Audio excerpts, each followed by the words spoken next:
নমস্কাৰ, আজি তোমালোকৰ বাবে মোৰ প্ৰিয় সাহিত্যিক ৰচনাখন লৈ আহিছোঁ।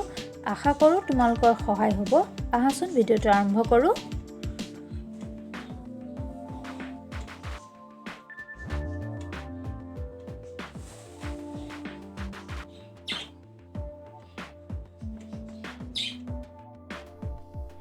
প্ৰিয় সাহিত্যিক আৰম্ভণি।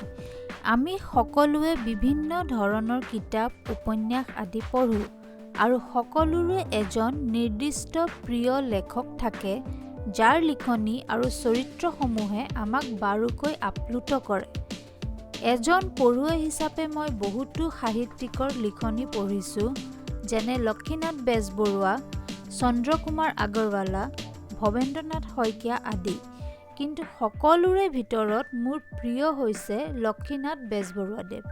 তেখেতে সৰল আৰু আকৰ্ষণীয় ভাষাৰে বহুতো চুটি গল্প, নাটক, উপন্যাস আদি ৰচনা কৰি থৈ গৈছে। লেখকৰ পৰিচয়। লক্ষীনাথ বেজবৰুৱা এজন উৎকৃষ্ট লেখক আছিল। তেওঁ মোৰ প্ৰিয় লেখক হোৱাৰ পিছত মই তেওঁৰ ব্যক্তিগত জীৱনৰ বিষয়ে জানিব পাৰিলোঁ। বেজবৰুৱাদেৱৰ জন্ম হৈছিল নগাঁৱৰ আহতগুৰিৰ ওচৰৰ 14 অক্টোবৰ 1868 চনৰ লক্ষী পূৰ্ণিমাৰ দিনা।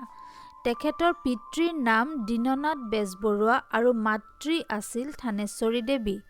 দীননাথ বেজবৰুৱা ব্ৰিটিছ চৰকাৰৰ এজন জ্যেষ্ঠ বিষয়া আছিল আৰু সেয়ে পিতৃৰ কৰ্মসূত্ৰে লক্ষীনাথ বেজবৰুৱাদেৱে তেওঁৰ শৈশৱ অসমৰ বিভিন্ন ঠাইত অতিবাহিত কৰিছিল।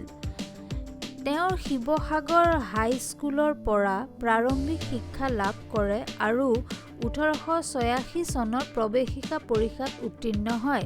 তাৰ পিছত 1908 চনত কলিকতা চিটি কলেজৰ পৰা স্নাতক ডিগ্ৰী লাভ কৰে।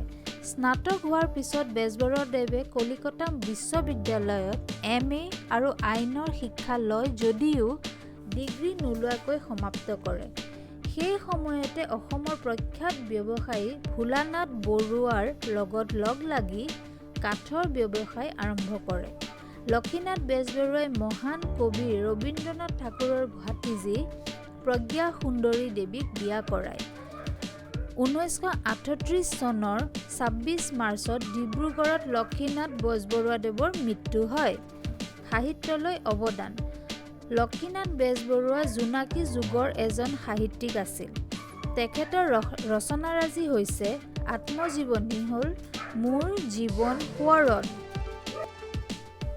গল্পপুথি হৈছে সুৰভি, সাধুকথাৰ কুকি, জোনবিৰি, কেহুকলি। ধেমেলীয়া নাটক হৈছে লিটিকাই, নুমল, পাচনি, চিকৰপতি, নিকৰপতি। উপন্যাস হৈছে পদুম কুঁৱৰী। কবিতা সংকলন কদমকলি, পদুমকলি। শিশু সাহিত্য বুঢ়ী আইৰ সাধু, জুনুকা, ককাদেউতা আৰু নাতিলৰা। ইয়াৰ উপৰিও তেখেতে বাঁহী আলোচনীখন সম্পাদনা কৰিছিল। প্ৰিয় হোৱাৰ কাৰণ।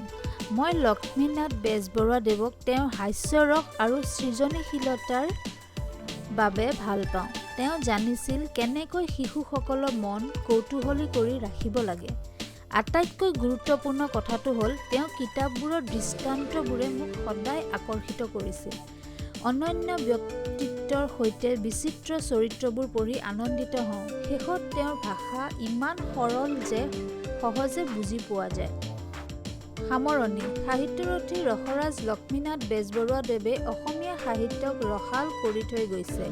তেখেতৰ নাম অসমীয়া সাহিত্যত সদায় সোণৰ দৰে জিলিকি থাকিব।